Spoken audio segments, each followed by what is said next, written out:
Hi, welcome to APLCrafts Lazy Dye Studio. Today we're going to be dyeing up 3 skeins of superwash merino, nylon, and 5% Lurex. And we're going to do something a little bit different today. We're going to add citric to our soap water. I don't normally do that, and I don't think we've done that yet on the channel, but we're going to do that today because when we dye up this yarn, we're not going to have a whole lot of water in the pot. So I want to make sure that we get enough citric acid in front of the dye process before we get started. So today we're going to do a Christmas colorway, holiday season colorway, using this picture as an inspiration. It may come out a little bit darker, it may come out a little bit lighter, but round about the same kind of colors. Just because by the time we get everything ready to go and everything, it'll be the holiday season, so why not get a jump start? So, materials for today: dedicated dye pot, so it could be restaurant pan, dye pot, whatever. Just make sure that you use it for dyeing yarn. Paper towels, spoon, measuring spoons. We're going to use 3 cups of water today. Citric acid, doesn't matter what brand. Notebook and pen if you want to write down the recipe. And N95 mask. And gloves, it can be disposable or reusable. Colors that we're using today: emerald green, Valentine blush, and fluorescent fuchsia. The yarn has been soaking for at least a half an hour. I think actually we're going on 40 minutes. And we have 1 tablespoon of citric acid in the soap water. That is, there's a story about this yarn. So, in all kinds of honesty, so I actually was dyeing this up for the video, and it was just a fail. So that's why it's in here. So this is the kind of color we're going for, but it's going to be a little bit different because this is too dark. Sometimes mistakes just happen, and so I like to be honest with everybody and just let you know that, hey, I make mistakes too. So that's why I'm doing this video over, so that you can actually have a proper video. So let's get started. So with our 3 cups of water, we're going to add a tablespoon of citric into this water. So you have a tablespoon of citric acid in your soap water, and we're going to use a tablespoon of citric acid in this water before we pour it into the pot.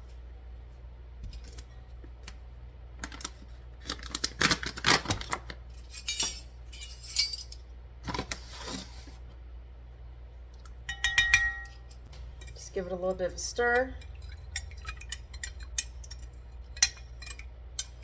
And then pour it into your pot. Now I'm going to grab the yarn. When you get the yarn, you want to make sure, depending on, the size of your pan, it's going to be a little bit different. But the important thing is when you get it into your pan, you want to make sure that your yarn is as spread out as evenly as possible. So even if it's bunched up, make sure it's as even as possible. If it's a long restaurant pan, just make sure it's nice and layered out as even as possible.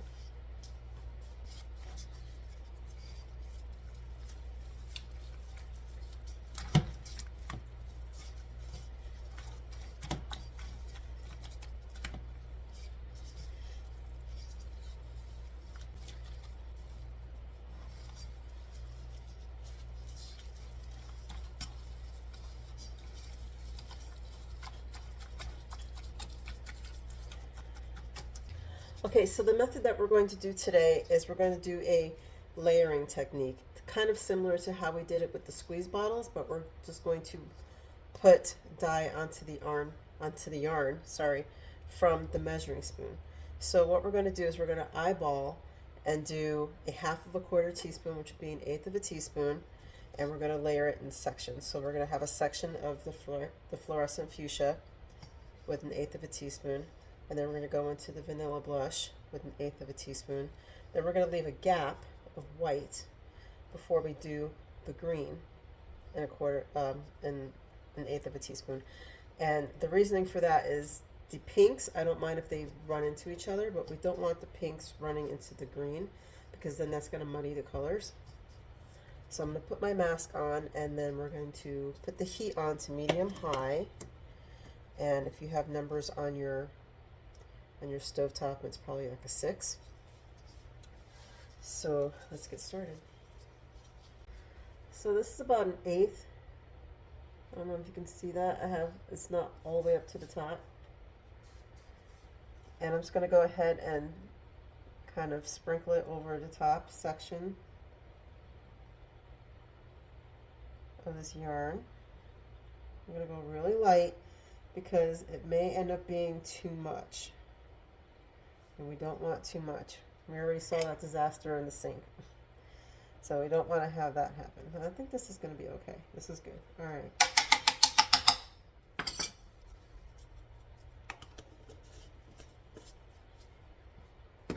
Now we're going to move to Valentine Blush and do the same thing. 1/8 of a teaspoon. Just eyeball it.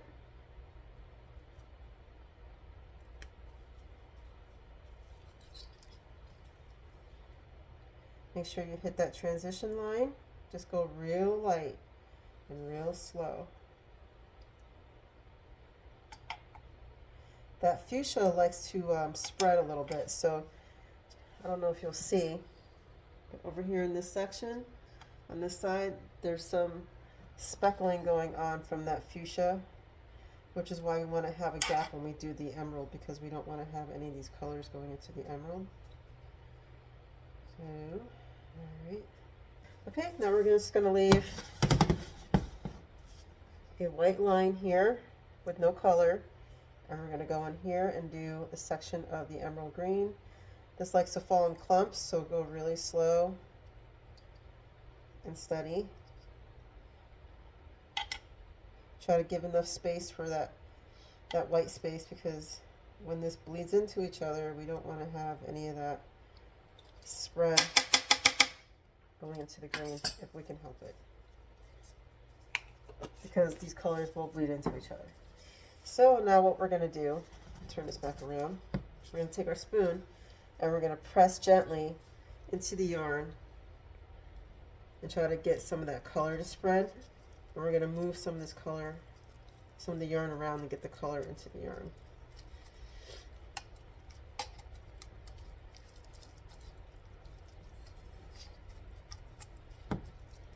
Because right now it's super saturated on that top layer.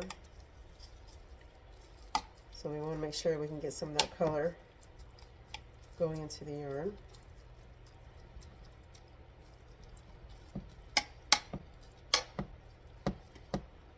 And you can see that we have some pink. You see that?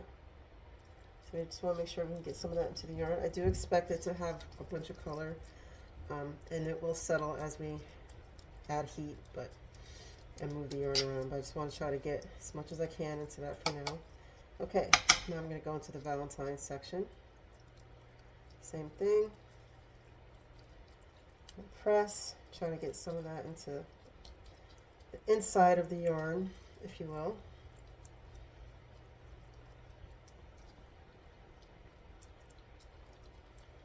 Okay.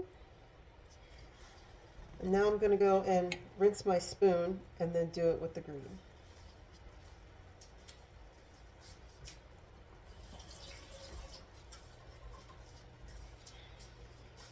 All right, let's press the green in. This is super saturated too.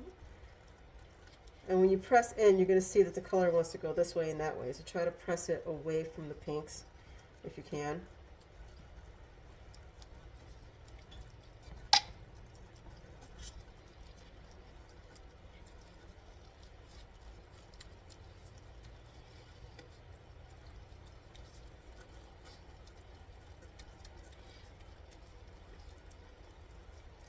I'm starting to hear some bubbling underneath, so the heat is starting to hit the yarn, which is good.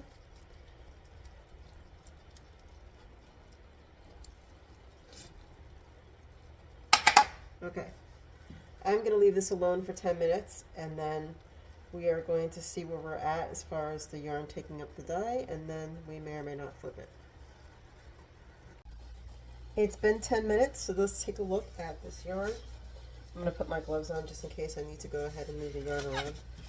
So let's press onto this and see how much color is in here. Oh, we still have a lot of color.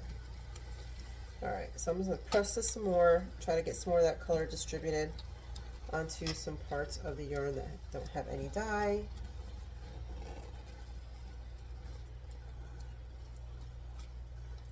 I think it's just that one section. All right, that's good.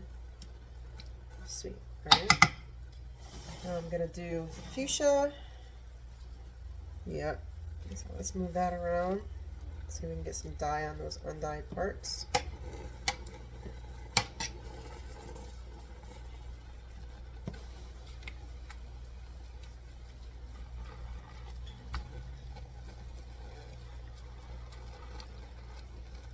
This is like really, a lot of dye is just sitting on the top, so you really want to try to get in there.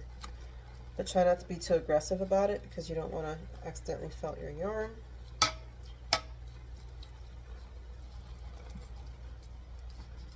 Alright. Let's see here.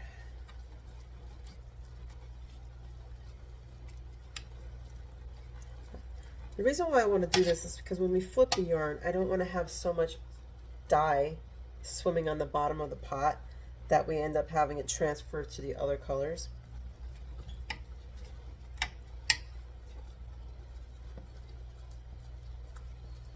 So this method would be good for if you don't have squeeze bottles, because when we did this, something that was very similar to this with the bonfire nights, we had squeeze bottles.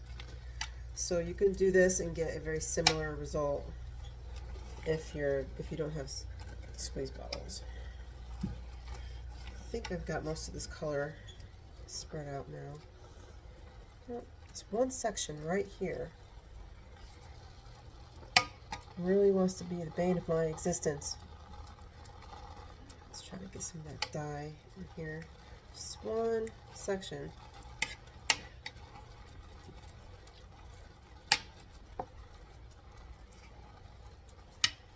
Come on.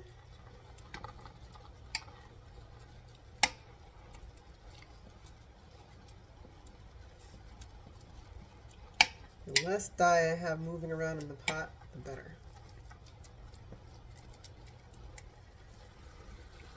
Now I want to separate these skeins so that I can get this yarn flipped over. Okay, that looks good. Okay, so when we're flipping over the yarn, it can be a little hard to tell whether or not you've got the side that's dyed onto the heat. So just kind of do the best that you can. This is artistry, so it's not going to be any perfection, but it'll be good enough. So, and then you can just use your spoon to kind of get some of that yarn flipped over. So now I've got more of the undyed parts showing. And this fuchsia really kind of went through all the way, which is nice. That means that we don't have to touch up that part because there's enough dye on there. Alright, let's do this middle one.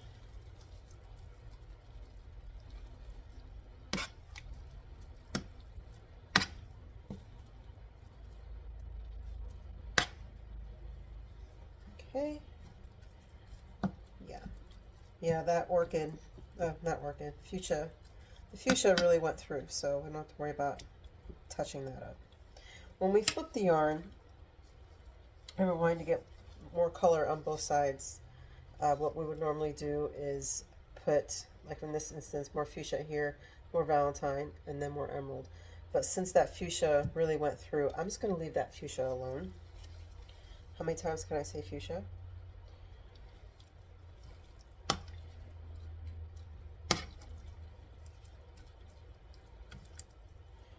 Alright.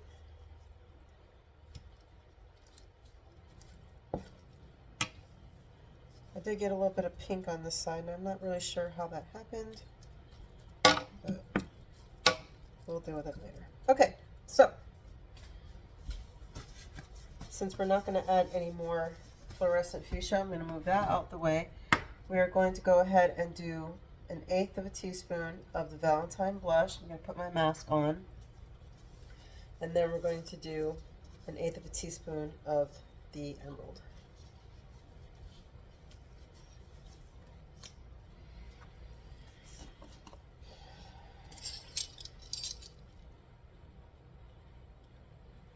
Alright. We'll try to hit that transition line. So basically, since we're flipping it over, the transition line will be wherever there's white spots where you see the fuchsia. That's where I'm hitting. That's where I'm aiming for. I'm going to turn this around. And then I'm going to hit this emerald exactly where I see the emerald. And get these white spots. So I want to leave that gap over here of white in between the pinks and the greens, because they are going to start trying to travel into each other, and we don't want that. So we need to minimize that as much as possible.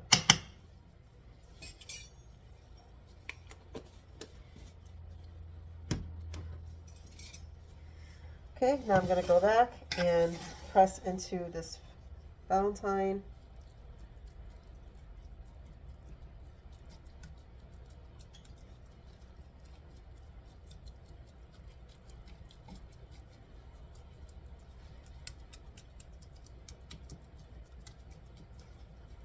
Move it around, make sure the color gets in there.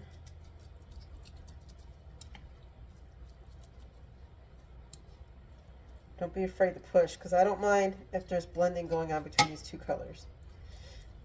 So you can push in there and make sure that that color is definitely getting in there. Okay, yeah, good, cool. This is, most of this is running clear or very light, so that's good. Okay, let's hit that green side. Take my mask off. All right, we're going to be careful when we push in this green, because we don't want to have that green blending this way. So when you push it, try to go that way toward more white spots on the edge of the pan, if you can. That's what you're aiming for. And we're going to move the yarn around, make sure that dye gets into the undyed yarn sections.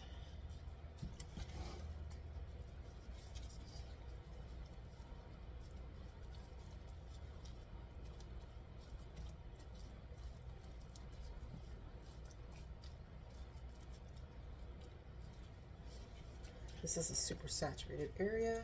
All right, let's try to get that worked in there.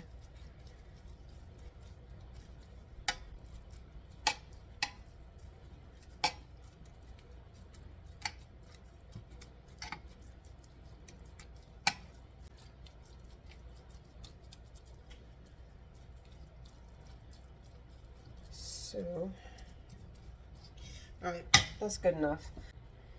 Just below medium, but not quite medium low. And we're going to let this sit for 10 minutes, and then we're going to check and see how much of it has been picked up, how much the dye has been picked up. And then we're going to flip the yarn so that the top part of this yarn is really hitting that heat, so it can be heat set. So I'll be back in 10 minutes. It's been 10 minutes, so I'm going to go ahead and flip this yarn again. The heat is still on, just below medium. Let's give this a squeeze first, or push, and see if all that dye has been soaked up yet. Hardly see anything on the green. That's good.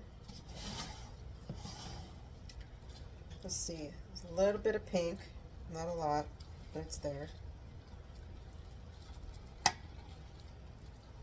So let's go ahead and separate these skeins.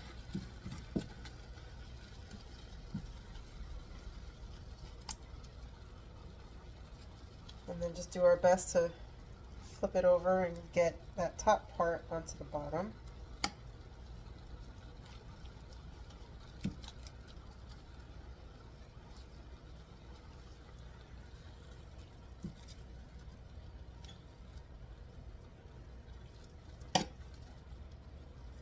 Alright.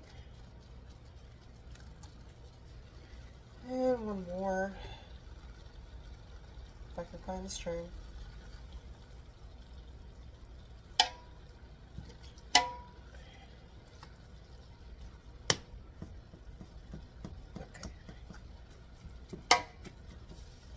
squeeze this a little bit and see if we can get some of that dye redistributed into some of the non-dye parts. It's just this fuchsia, everything else seems to be fine. So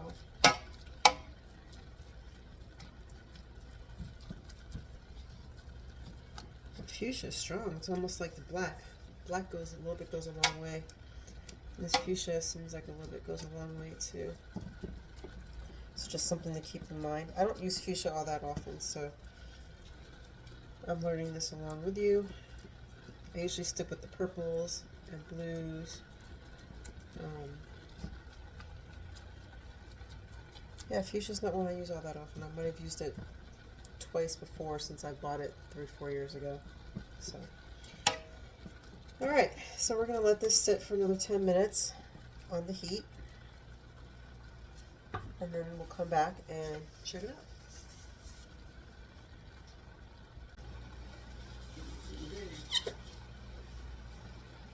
It's been another 10 minutes. I'm going to go ahead and shut off the heat. And then we're going to flip this one more time and then let the yarn cool.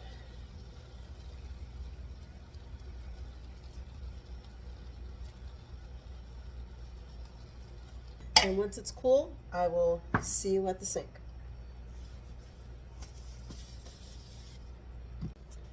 Once you have your yarn in the sink, what I like to do is just get some wool wash and then just kind of lightly pour over the yarn like that, just to get some of that soap on.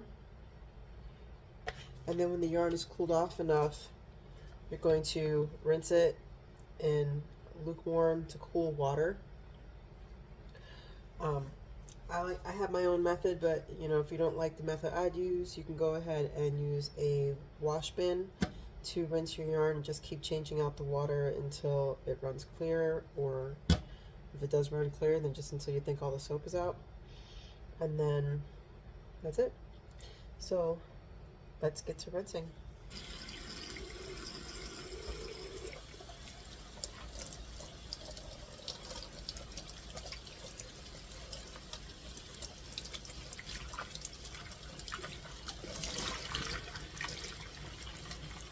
Hardly any bleeding, that's good. It's real good, considering how saturated that fuchsia was. Yep, awesome. I like to see that. One more time. Okay.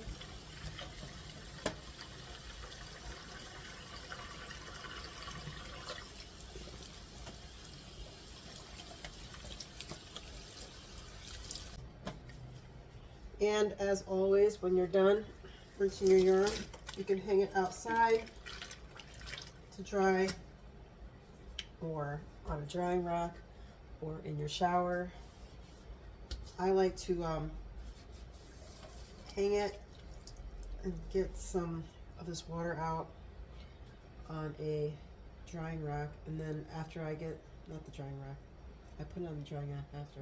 So I hang it on the rack in the shower, not, you know, on the actual wall in the shower. And then squeeze all the water out a couple of times. It takes like an hour or so to get all that water, the gravity hitting the edges of the yarn, so you can get all this water out. And then I like to put it in a towel and wrap it up and step on it to get some more of that water out.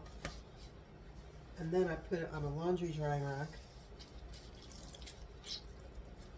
so that it can air dry for 2 days. So I will see you with the final results. And here's the final result.